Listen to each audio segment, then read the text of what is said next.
Hi, good evening. It's Monwara here. As promised, 6 p.m. on Sunday evening, London, UK time. I'm here to have a wonderful conversation with the organizers of E17 Art Trail. I am so excited to bring on these wonderful human beings, these wonderful people that actually live in Waltham Forest, London Borough of Waltham Forest, and have been working diligently throughout the pandemic on putting together a festival of art, bringing together hundreds of artists from throughout the borough. I'm really excited because I actually cannot imagine how much energy that has gone into them organizing this event. And also because I feel that we know very little about what goes on behind the scenes in bringing together so many individuals, the amount of energy. As you all know, I'm a big advocate for anything to do with community and leadership in the community. And so therefore, today I really wanted to concentrate on bringing on board Morag and Penny. I'm going to invite them in.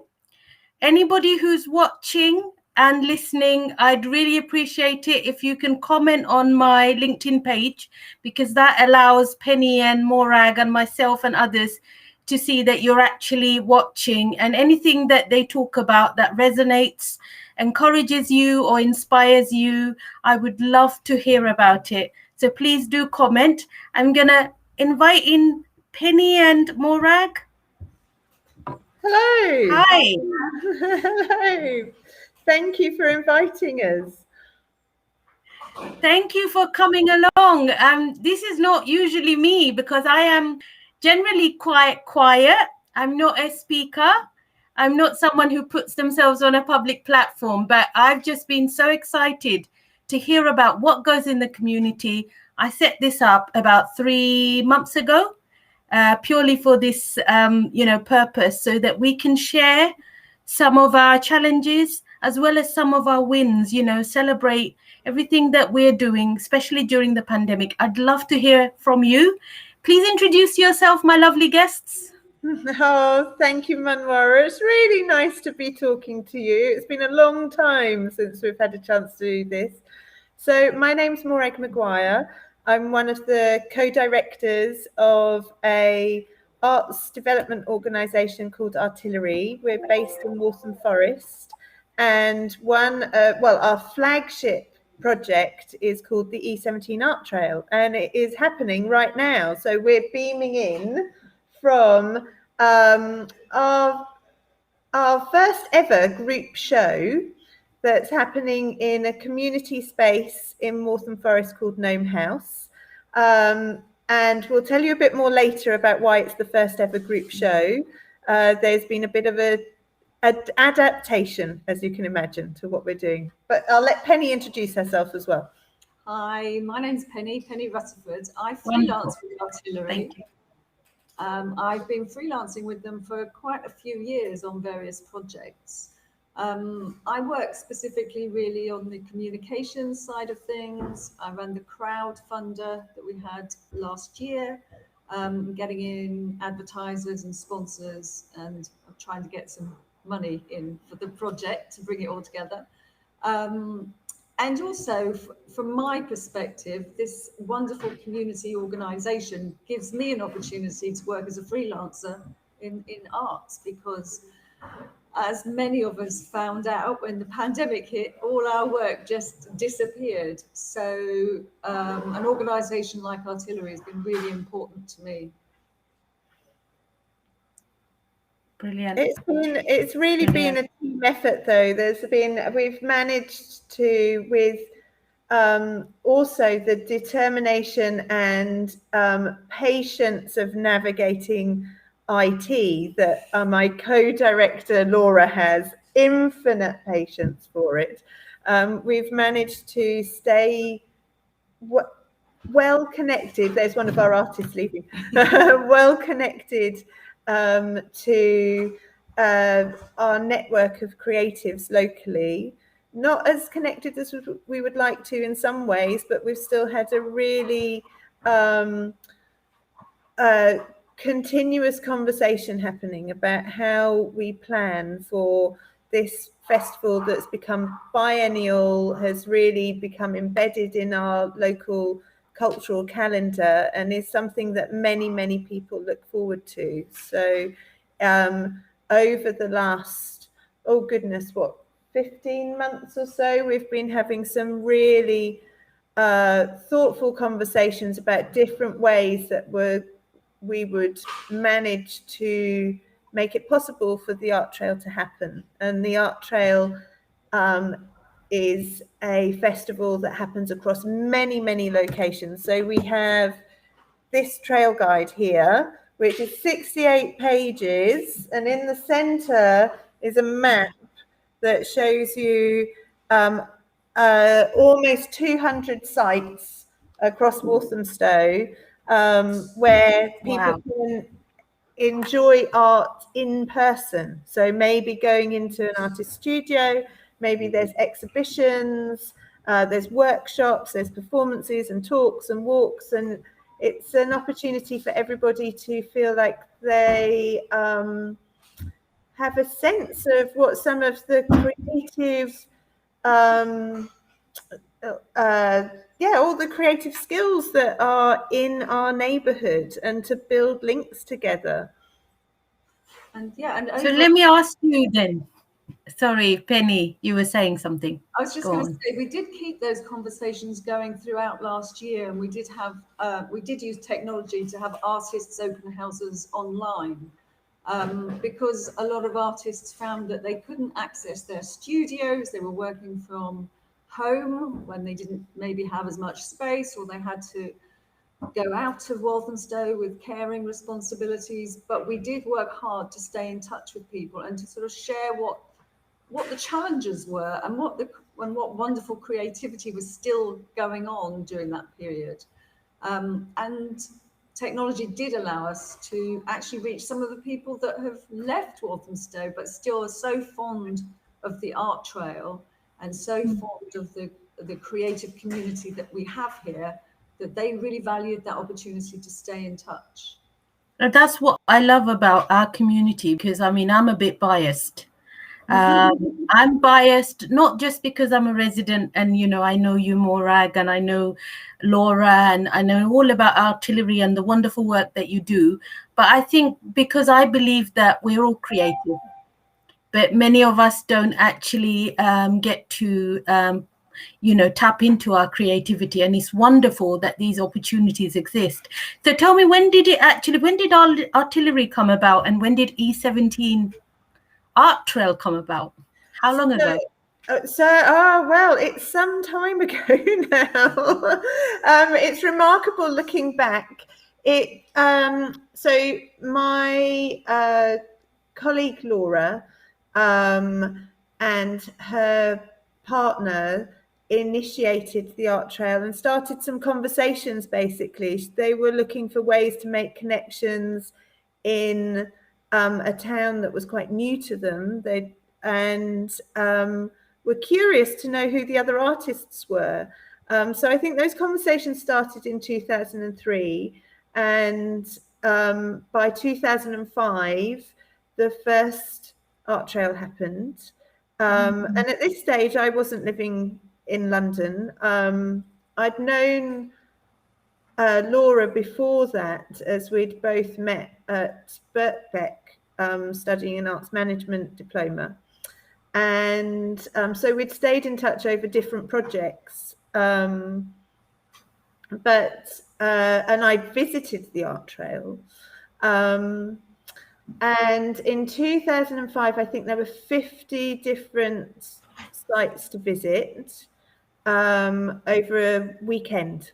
And that was a wonderful achievement for an opening kind of pilot of something. And over the years, there's been more and more interest, and more people have said, I can get involved. And we have a deliberately open invitation. There's no selection. we ask, as long as it's a creative offer and it's legal, then you're welcome to take part. And the invitation is to do it on your terms during the period of the festival. And we found over the years that, first of all, it was going to grow into a week-long festival with 2 weekends. And then that wasn't quite enough for everybody to be able to visit everything and see what was happening. People saying it's not long enough. So it's extended to 2 weeks with 3 weekends. And now it's got these extra days tagged on as a sort of preview launch initiative. So it's 18 days. And at a certain point, we realized people were getting incredibly ambitious, and that there were these wonderful moments in which people were getting to know each other as creatives within their very immediate area, and having ideas specifically for our town or for our streets, and how to collaborate together for that little pocket of streets that they were based in, for something to happen. And we felt that it would be wise for it to become biennial, which people have, I mean, there's still mixed feelings about it, but many artists say, actually, this gives me the breathing space to create work that feels really pertinent to the art trail, at the same time as being able to create work and that is either my commercial work or that clients are commissioning me for. And I think that also has allowed people the time for those collaborations to grow and evolve over. I mean, it's not normally a whole 2-year period that people work together, but that there's time for the conversations to fit in with every other bit of life that we're doing as well. 18 days, that's amazing. And, how many artists? Oh, that's the question, Monwara. We don't really know. So, for instance, on our calculation, there are 2,500 people contributing this year. But we know that this is all information gleaned, this is all information gleaned from when people were sending in information for the trail guide to go to print. And since then, things have developed, and people have been expanding their invitation and their collaborations. And for instance, you had an event yesterday at the Waltham Forest Community Hub. I don't know how many artists were there. Exactly. I was thinking that. Exactly. We've got Del, who's sitting waiting in the studio. I'll bring her. I'll bring Del in a minute as well. But it's that exactly what I was thinking, that there must be so many more. And I've got 2 wonderful artists. One of them is an artist I know of, Ravinda. She's actually on. She's watching the show, and she's put she's put a really nice comment. Wow, art is my field. In Maidstone, we have elephants on the art trail. I believe art is part of all spiritual faith. Uniting artists also unites all faiths with no color bar. So you do have some really wonderful people. That are watching this, and they're feeling like, oh my gosh, just imagine putting together an 18-day festival, what it must have taken. But this didn't happen overnight, and also it wasn't just 1 or 2 people. It takes a lot of enthusiasm, a lot of time and energy, and then we end up with something like this. Shall I let Del in so she can come and join the conversation? Can I add something to Ravinda's comment? Hi, Del.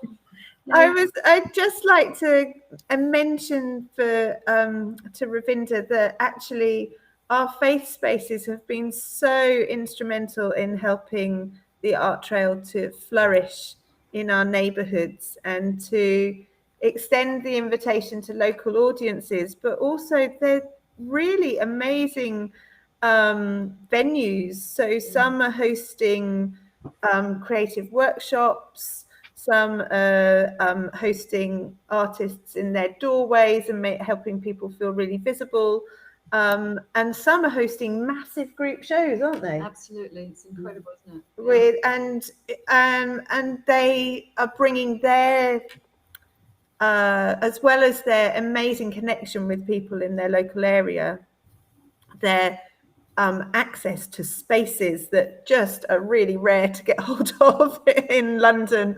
They're also helping us to navigate sensibly what is safe practice as we live with coronavirus. So it's incredibly supportive.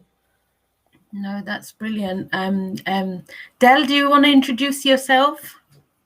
Yeah, sure. Hi, everybody. Thank you very much for inviting me to come and have a chat and a catch up with you all. So I'm Del. I live in Walthamstow and have taken part in the Art Trail on lots of occasions in the past, and in general everyday life beyond the Art Trail. I work as a participatory artist, delivering projects kind of with all age groups in a variety of places and spaces all over the place. Fantastic. It's I know you've been in the thick of it today, haven't you? Yeah, I look a little bit draggled, having just come straight from a day in the park. Yeah, no, it's wonderful, and having the challenge of the weather as well, something that we have no control over. Oh, not at all. It was glorious today, though, because in the run, we had an event in St James's Park in E17. Yesterday, we did some workshops, and today we had an event with lots of sort of large, giant rain sticks that were mounted like seesaws that people could come and play with and interact with. And in the run-up, I've been obviously, as lots of people have been doing, checking the weather app and like refresh, seeing what was going to happen. And it was supposed to rain for the entire day, but we were so lucky today because we had 45 minutes with the seesaws set up and lots of people came, enjoyed them, played and sort of experimented with them. And then there was sort of torrential downpour, which was just really funny. We had some lovely Art Trail volunteers. Amanda and Arthur were with us, and we kind of hid under the trees watching this like dramatic downpour coming, and the seesaws were getting completely drenched. And then just out of nowhere, glorious sunshine came and everything dried off. And within another half an hour, we had people back again to play. So it reminded me of all my childhood holidays in Wales. Lovely. And you can always pretend that was part of your plan anyway. Exactly. Well, you do stuff out. If you're working outside, outdoor spaces, there's always the elements, aren't there, to sort of, contend with. And you've just got to go along with it and sort of enjoy it and take it as it comes. Yes, absolutely. I'm gonna ask Penny a question, because I hear about Penny and I know about Penny because I see her name everywhere. That's a bit worrying. So Penny, tell us what are you doing during the Art Trail, and how have you found the challenges of COVID? Wow, that's a big question. The challenges of COVID, working from home has been quite a challenge. But it's just been a wonderful opportunity for me to have some work. That's a very selfish thing to say, but I think that's true for quite a few of the freelancers that Artillery works with. And Artillery make these things happen, but these are festivals that belong to the whole community, and it's the enthusiasm of the individuals that take part, the people that volunteer, and the people that they're able to commission with small pots of money to actually pay people to do some work, and that's really important.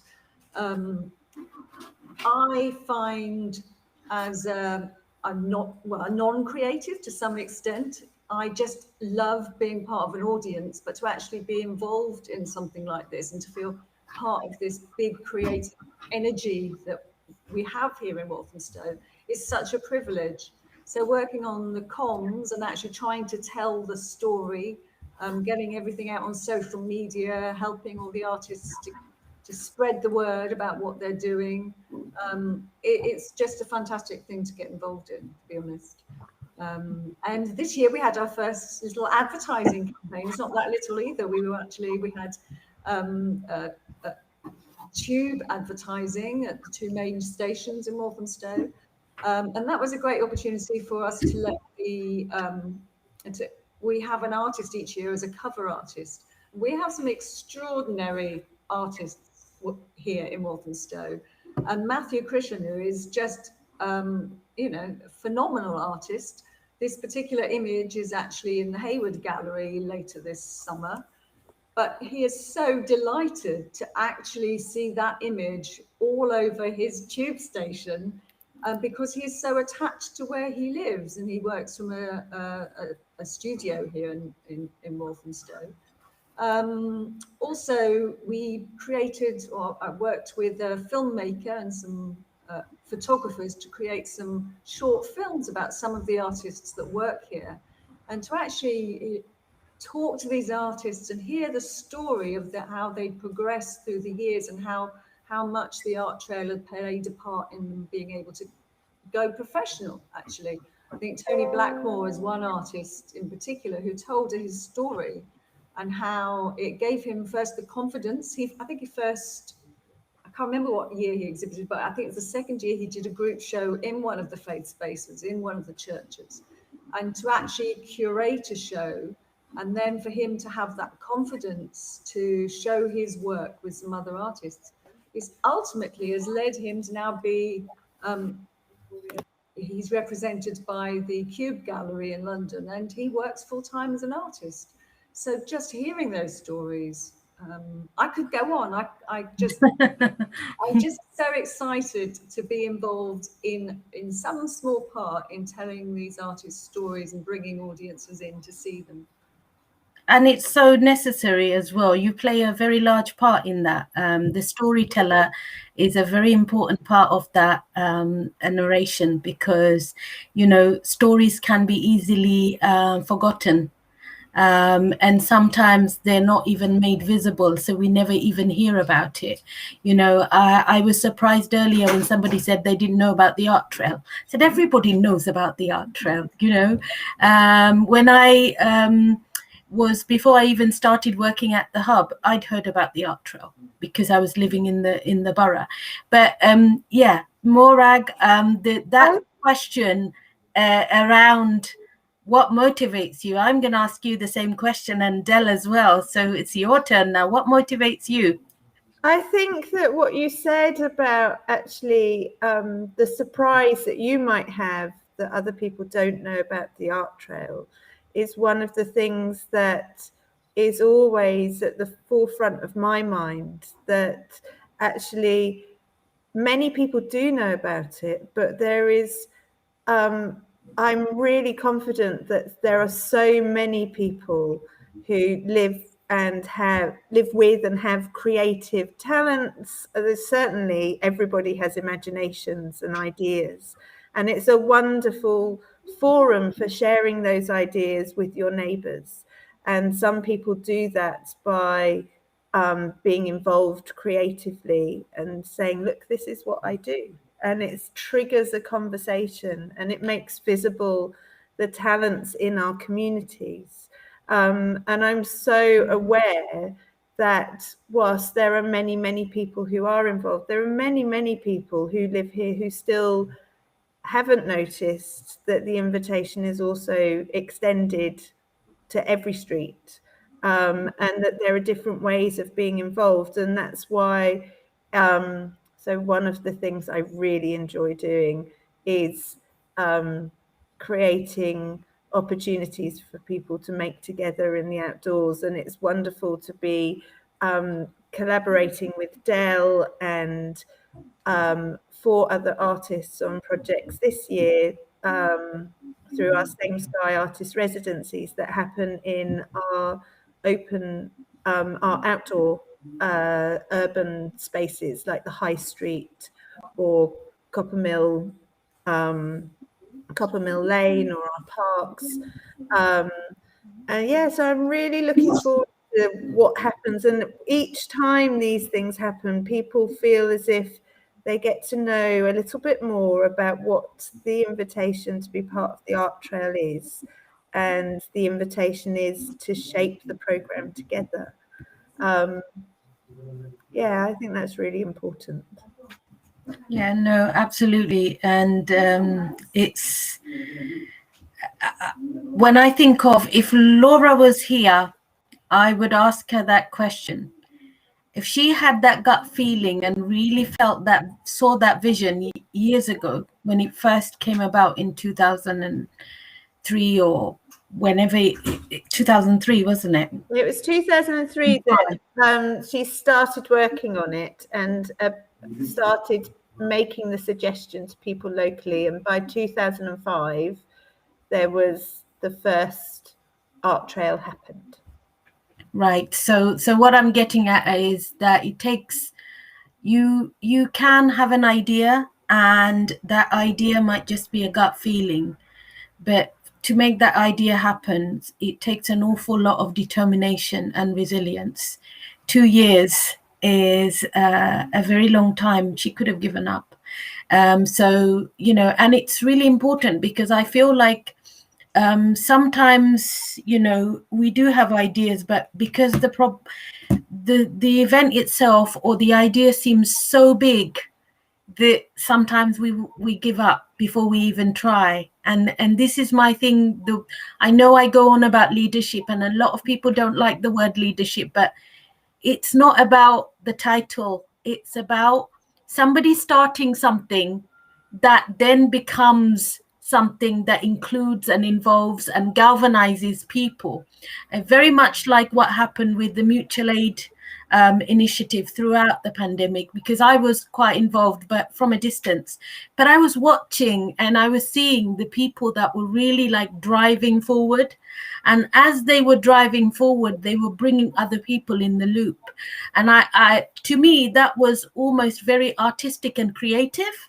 So sorry, I don't want to talk too much because this is your space and I want to hear more about the art. Can I add to that though? Because I feel I can speak a little bit on behalf of Laura, because she was very involved in the mutual aid network in her area of Walthamstow.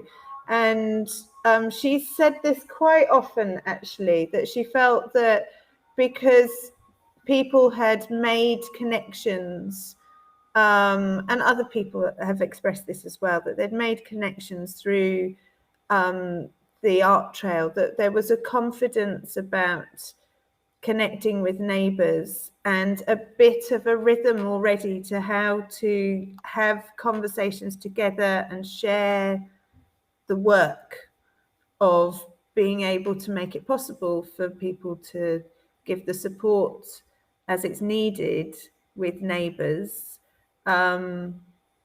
Yeah, I could come in because there's the Winged Off project. There are two streets that have always got together for the art trail. And I have spoken to them about how because they'd already made those connections through the art trail, it made their mutual aid group possible. And they were surprised at how many connections they had of people that hadn't necessarily taken part in the Winged Off project, but knew about it, has wandered through those streets and knew that everybody was welcoming and friendly through the art trail all those years, that actually it made it much easier for them to actually support each other through a very difficult time. Yeah, really important, I think. And this is why I believe that the art trail is doing such an important role in capturing those relationships, because we have developed that during a crisis. And it's so important that we hold on beyond the pandemic, and this is why we need initiatives like this. I've had lots of lovely messages. Ravinda has put something and she says perhaps an exchange program between counties would work, ? International Artist of the Commonwealth would be supporting commerce in Britain too. I will be connecting with you lovely ladies to support British Recovery Project and something, help Rishi Sunak dreaming big. So she's going to be connecting with you. I've got a hello from a individual called the Green Signal. I assume they are also a lover of art. And I've got one of my connections saying, hello, ladies, you're doing great, really inspiring. That's lovely. Thank you. It's great to have these lovely comments. Really enjoy it. It's giving a boost to the end of a very busy weekend. And actually, because we did the crowdfunder last year, because it was a bit challenging to imagine exactly how we were going to pull an art trail together. But actually, the messages that came through the crowdfunder, they were just extraordinary. They were amazing, and they gave us a huge amount of energy. And it also felt like a responsibility to do this for everybody, I think. In the best possible way, though. Yeah. They really were, yes. Because people wanted it to happen. They wanted to make it happen. They wanted to be involved. Obviously, getting their contributions to our funds was really important. But boy, the messages of support was just really fantastic, wasn't it? Yeah. And, maybe that is the evidence that we need, actually. When we think of sustainability, I'm a big advocate of sustainability as well, not just because I'm a fundraiser, but because I believe we already have everything in the community that we need to survive. But it's a question of connecting all the dots and knowing, how people can add value. Because if everybody knew that they could play a role, perhaps those who feel vulnerable would be in a position to be supported by those who feel like they want to give back. Because there was an awful lot of people that came forward saying, we want to give, we want to help. But it was trying to bridge that gap between, where the need lies and where do we have the interest and the willingness to help. So, and we have all of that within our community. So Del, tell me, have you got more things planned in the next few days as part of the art trail? So today was our kind of big bonanza for the Seesaw project. I've kind of been working on three projects for the art trail. If anyone's in the Wood Street area, the preschool, village preschool, based in the Wood Street cricket ground, they did some wonderful artwork that's on display. We went on a storytelling journey to Colour Island, and they collected lots of colours and made some lovely kind of stained glass artwork that's on display out the front. So that's one thing. And then I was teamed up for a day of outdoor sort of open access workshops with Katja Rosenberg for the A to Z of emotional states, which was inviting people to think about their experiences of the past year and a bit and kind of come up with an emotional response and then create it however they wanted, really, using recycled materials. And then that's on display. And then, as Morag mentioned, the Same Sky residency that the fabulous Artillery have done this year, and sort of offered the opportunity for 5 artists to come together. Well, there were 6 of us, 5 or 6 of us. And then we kind of all got together for 4 days, and it was so brilliant to really kind of consider our practice together and think about ways that we can, in COVID times, work in outdoor spaces, and how that can be a really kind of impactful way of sort of engaging with the community. And so then the last 2 things that I've done were a day of workshops in the park yesterday, and then the Seesaw event today. And just, again, sort of following on from what Morag said earlier, just the absolute, I think the people and the spaces for me are the absolute kind of core thing with the art trail. I love the idea of taking a familiar space like St James's Park, for example, where people, they go all the time to play with their children. But then today people turned up and it looked a bit different. There was something else going on, and they could come and be part of it. And then they'll forever have that memory of, oh, you remember the day we went to the local park and there were those funny seesaw things and we played with them. I love that kind of creating a new memory of a familiar space. And also, again, to echo Morag, today at our event, we had the sort of the people with their art trail guides who had carefully checked timings, and they'd come and they knew that they were coming to see what was happening, and they'd come to our event. But then also it was fabulous. There were people who were having birthday parties and other people in the park who just went, whoa, what's going on here? Can we touch them? Can we join in? And can we have a play? And just the sort of the joy of seeing people playing together unexpectedly en masse was really glorious. And again, lots of those people didn't necessarily know about the art trail, so there's the kind of knock-on effect of, oh, have you got the art trail guide, why don't you then go, and people recommending things that they'd seen, and that those connections that are made, whether that's a sort of short-lived connection or people are sort of starting to create longer term relationships. And particularly in that area, I've not worked much in St James Street before, so it was lovely to kind of feel a bit more rooted. Totally understand your motivations there, Dale. Very clear. But you sound very much like a funder as well. I have to bring in funding here, maybe, because funders will see this as well. I have quite a few connections that are actually grant officers, and I was at the Institute of Fundraising's trust funding conference last month, and I am again on Tuesday going to a different conference as a keynote panel speaker. And one of the things I've realized is that visibility is missing. Funders are absolutely keen right now to change the way they've been doing things all along. They want to be funding some of the stuff that you are doing. You know, engaging people at a grassroots level is what funders want to do, but they have to be able to see you visibly. So I know that a funder came back to, after we submitted a bid from our charity, to say we could tell that from your social media activity you've been doing lots within the community. And I think most people expected us to have furloughed everyone, but we didn't. We adapted, we looked at what the need was, and then we went to the funder direct and said, by the way, this is the need in the community, here's the evidence, will you fund us please? Because if you don't, we can't pay salaries, we can't cover our core.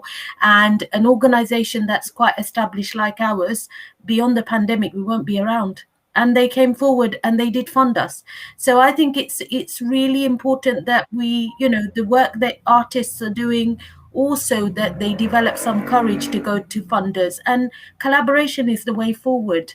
And funders are listening because they're asking us. But I think because we're so busy doing, sometimes we don't always feedback or have the time to feedback. It's one of the really interesting challenges of how we work, because this is a longitudinal project, but it is funded as small, as kind of one-off projects that appear for a short period of time, for instance, and yet that doesn't do justice to all the work and conversations and supporting our network, which is an entirely open network. It's incredibly fluid.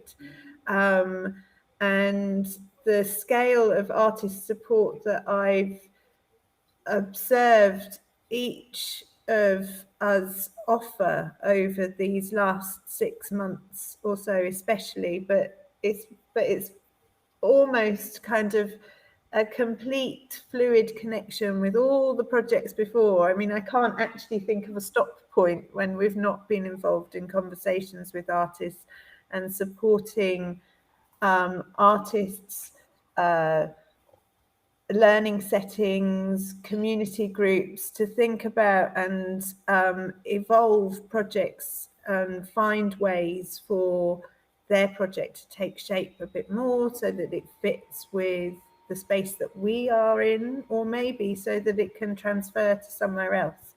And it's fascinating and really invaluable being part of those conversations, but it's also, I think, the bit of the delivery that's never quite understood, and certainly doesn't get the level of support that it really should. Yeah, I don't work specifically in getting funding, but we develop relationships with people that get involved, and if we're funded project by project, how are we funded to maintain those relationships and not let people go? Because there's a certain, we build trust, and and then you want to continue working with those people and for them to feel supported. And that's really hard when you're funded project by project. And also, Artillery really trusts the people that they work with to develop something that's going to be exciting, that's going to involve people. But it's evolving. We don't know exactly what it is at the point that we're looking for the financial support. And so it's quite hard to say exactly what's going to be delivered. And that's often what's required by funders, or that's my understanding of it. And what's really joyful about the work that we do is that we don't know what's going to happen. And the artists that Artillery work with, we trust them to make something happen. And there are serendipitous moments that you could never foresee, which are hard to explain or describe in a funding application. I think, and also really at the core is being sure that we are always giving space for people's creative voice, whether they're an established artist, an emerging artist, or a resident who wouldn't themselves maybe describe themselves as an artist. But it's very hard to draw those distinctions when people are all bringing creative ideas and imagination and all sorts of incredible skills. But for it to be genuinely about creating a program together, we cannot define what the outputs are to be, or what we offer is this framework and a lot of support to be able to use that to people's creative imagination. Yeah, it's I hear you, and I think that freedom is not always there in your traditional funding I guess approaches. But I think also funders are now trying to be a little bit more flexible. They are certainly talking about focusing on the kind of topics and issues that will become the emerging need, and emotional well-being seems to be right at the top of that list of needs, emerging needs. So I think I cannot personally see anything else that helps with emotional well-being more than being creative and using art, because it has so many different forms. And I feel that sometimes we need to be courageous, because I think Artillery has a big name. And I think it's important, and I'm going to say something controversial that none of you might agree with me, but sometimes it's important to be visible and also less humble about what you do, because you didn't get this far by just doing what you do. You've put in a lot of blood, sweat and tears and huge responsibility on the part of lots of individuals. So I think it's important to actually be visible, to stand out and say, we are the people that could possibly bring 2,000 artists together. Fund us. And I think it's worth having those conversations. I know I'm sounding a little bit too positive, but I've had some really interesting conversations with funders. I'm getting noticed more via LinkedIn by various different funders and organizations, and this is why I started this live streaming. It's not really my thing. I usually shy away from these things, but it's been a real challenge for me, because I'm having to do something that I feel really uncomfortable doing. But it's wonderful listening to what you had to say. And one thing I didn't ask, and I'm mindful of time, but what was the contribution, Artillery's contribution towards Borough of Culture? That's the part I would like to know. I suppose Artillery, there's no quick answer. Artillery's contribution started when there were various steering groups brought together, and Laura sat on one of those discussing what the proposal would be So she was instrumental in shaping those conversations about how our residents are very much at the heart of creating the programming for the Borough of Culture. And it happened to coincide with the 15th ever E17 Art Trail, which was a lovely anniversary to mark. So we had an incredible art trail that year. At the same time, we were developing the next stage of a project that we dreamed of doing, that was inspired by a picture book called Grandad's Island, that was created by a local author illustrator, Benji Davies. And this approach we call from page to pavement, which is inviting neighborhoods to help to find inspiration from the page and bring their own creative interpretation to that piece of work. So Del was very involved in this with a project called Tales on the Wing, and I'll let her explain a bit about that. But we had a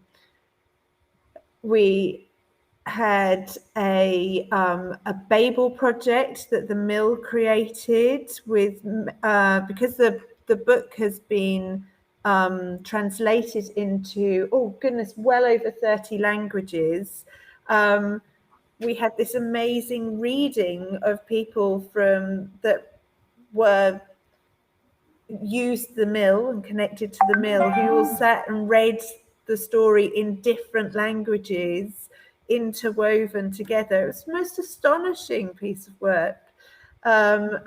We had a dance piece happen with Downsall Primary and residents around Langthorne Park, extraordinarily bringing to life the amphitheatre of Langthorne Park. There was one resident who I overheard saying, "I've never seen anything here. I've lived here 5 years."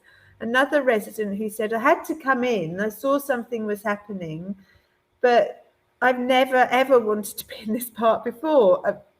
I used to live near that park. It's a beautiful little park, but I understand how different people's lives operate in different ways. And so making those connections, having an extra invitation where we had 3 different local community organisations preparing food so that everybody could enjoy being outside for the entire time without worrying about being hungry, about worrying that they were maybe the only thing on offer was food that was at sort of festival prices, for instance. It was entirely intended to be a welcoming space that brought many people together. So there was, goodness, I think about 10 core projects that we ran, and then these other offshoots. So such as Tales on the Wing that really was in development with local residents for what, about 4 months, Del, or was it longer?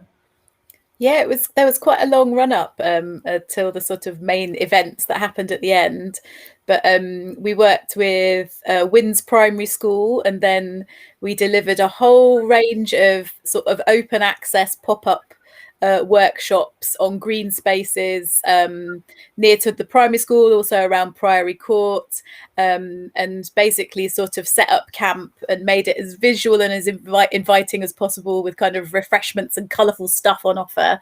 And then anyone who wanted to come along could come and join us for some chatting and some making, responding to the fabulous Grandad's Island book. And we created a whole flock of birds, either using willow and tissue paper, so sort of big birds that could be carried, or we made also some colourful headdresses. So again, people could respond however they wanted, but it was just sort of providing a drop-in spot where people could come and make and sort of get to know their neighbours. And it was lovely. I would do one sort of day that really sticks in my mind was when we were in a green space in Priory Court, which I think has now been built on or is in the process of being built on. But there are flats kind of all around, and we had people who kind of saw us out of their window and thought, oh, what's going on? And came down from their flats and sort of got involved in what was happening. And then it culminated in a big, marvelous, colourful procession that went around the streets and ended up at the library where we met Grandad. And it was just, again, that thing of unexpected encounters. There were with the people who'd come consciously for the procession had made their birds, but also on the way of the procession, people living in the houses we were passing, and just people on the street going, whoa, what is this? What's happening? And then just the kind of joy of seeing the reactions and then people getting involved was really fabulous. Yeah, no, clearly I can see the joy on your face. And I sometimes wonder, like, would we have won the Borough of Culture? Would we have been the first borough of London to have been the Borough of Culture had we not had that artistic, creative enthusiasm in our borough? And I think a lot of people, it takes a lot of people to make something like that happen. Probably Laura would have been the best person to answer that question, but what was artillery's role and how much blood, sweat and tears went towards wanting to, because I remember seeing the article and it had Laura in it and the artillery when the Borough of Culture announcement was made. And I was like, oh, obviously if so many artists are behind this, it's a huge movement. And I have to say that there are many people that you probably don't know about that feel very proud of Waltham Forest because of the creative and artistic side. Some of my colleagues, for example, some people that turned up at the hub yesterday for our art trail event were talking about the art trail. We had so many different places that were exhibiting yesterday at Walthamstow Village. And I know there's lots going on at Gnome House. 1 minute, Del, you're in St. James Park. The next minute you're in Wood Street. It takes a lot of enthusiasm, but somebody's put like a huge message on here and I'm just reading because it doesn't allow me to reply back on Restream. I'm going to reply back afterwards on the LinkedIn page. But somebody's talking about, okay, so there's lots of messages, but you might also get messages from people that just connect because they've seen us live for the first time. They don't know what we're talking about. But yeah, so just like I would say, if there was one thing that you would hold on to from this year's festival, we are on the 4th day, aren't we? We're on the 4th day today. What would that one thing be that you would want to, work on maybe for the next one in 2 years' time? Is that a difficult question? Quite a tough one. Yeah, I think it's our connections, really. It's the connections we have locally. And I'm really struck this year that there's just been this incredible tenacity to make sure that this can happen. And it feels as if it's something that everybody is it's from everybody who's involved. This has not been straightforward to make this an event where people are welcome into non-purpose built, so into domestic settings or workspaces, places that aren't intended for the public in everyday life, to make it possible to work out how to do that safely, and to make everybody feel comfortable and welcome, and to know that they really, really want people to be part of this connection through our creativity and our ideas. So that, connection in terms of is the thing that holds every bit of this together. I think for me, the things that I've been getting involved in, for me, the most important thing is to find a way to continue to tell these stories. I've been really personally quite moved by some of the stories that I've been able to share. And those are continuing stories, and I feel a sense of responsibility to carry on those stories and give people a voice, whether it's through something they paint or something, a little bit of garden that they make public or something. It doesn't matter what it is. So many people have stories and a need to tell those stories, and to just be able to be part of doing that, for me, would be really important. Wonderful. Penny, that sounds like a fundable project. If I was on a funding panel, I'd certainly fund that.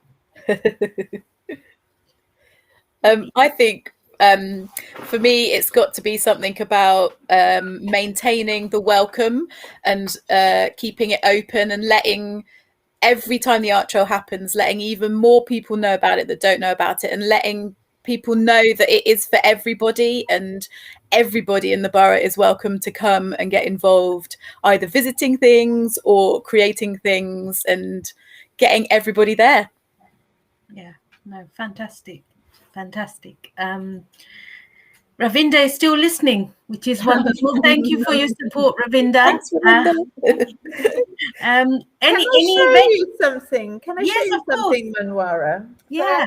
We are, so I mentioned at the beginning that this is the first time ever we had a group show, and that's partly because we normally things happen in places that other people know, but this year there was a lot of conversation about, well, will it be possible for anybody to go into other spaces? So at the time that we were planning, for many months that we were planning this, bars, restaurants, cafes, an awful lot of shops were not open.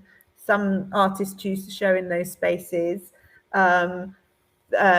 Entertainment spaces weren't open, and there was restrictions on how many people could go, as there still are, into a home.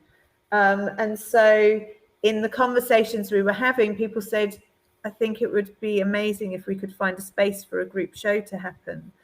And so with Lauren Little from Dark Yellow Dot, an offer was made to people to consider submitting a piece of artwork to create a group show. And brilliantly, our friends at Gnome House were prepared to change how their space is normally used so that it could be accommodated. And yeah, we've never been through that before, but we're having a conversation about how this project especially resonates so much with our community, and how different voices are represented. And we've got a piece of work here that I'm going to wheel over that is called, in fact, I don't know, it's called Felt Food. Oh, felt. I'm feeling so curious. I almost want to go in there and see what it looks like. It's got a dodgy shopping trolley. It's a locked shopping trolley, but let's see if you can. Right, you're going to have to help me about. Can you see? So these are giant size, hand stitched. Oh wow! Exquisitely to scale pieces of felt food, but I'm not sure if you can read. Can you read what's on them?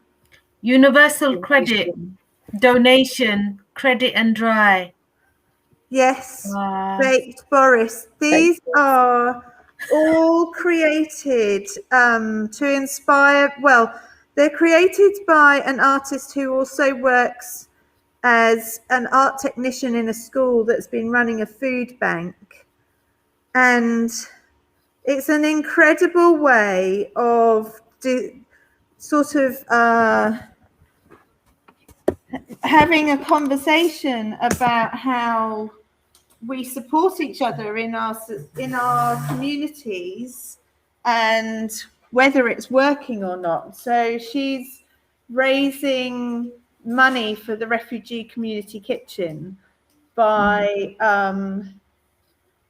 using very familiar food packaging, but subverting how it's branded, so that it's immediately about the current inequality in our community.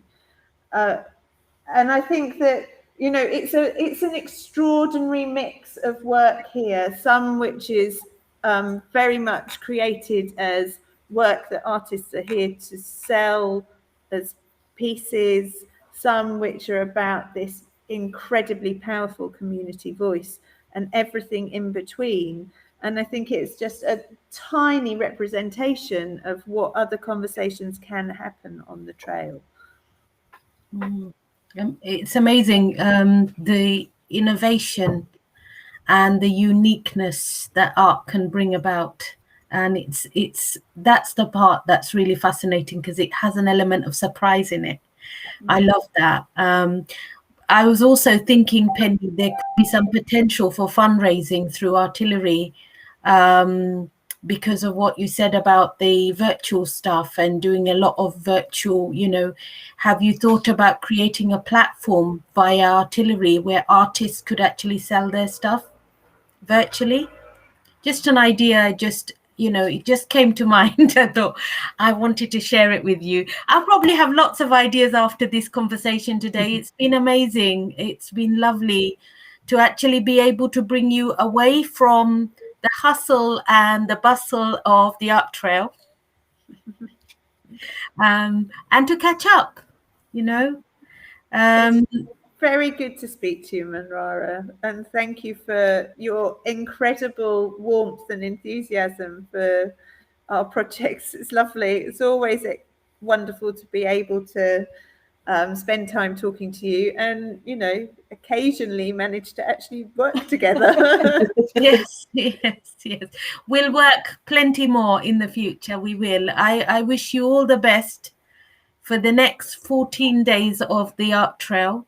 I will be out and about as well, catching up with a lot of them. I know that I promised a couple of friends of mine who are artists that I would go and watch their exhibitions. So it's on my list, and I'm glad it's 18 days because there's so much happening. You know, your book again, maybe show it to us one more time. Yep, your trail guide. It's amazing, the amount of time and energy that's gone into it. So anybody watching, definitely Waltham Forest residents, please get hold of one of those guides, because it's got a really good guideline of every location where things are happening, and go out there and find out what sort of artwork exists, hidden gems in Waltham Forest. And thank you, ladies. Have a wonderful evening. Thank you. Thank you so much. Thank you. Thank you. Catch up soon. Take care. I'm gonna end now. Thank you. And thank you to everybody for listening. Have a wonderful Sunday evening. Thank you. Bye. Thanks. Bye. Bye, Penny. Bye. Morag, Del. Bye-bye.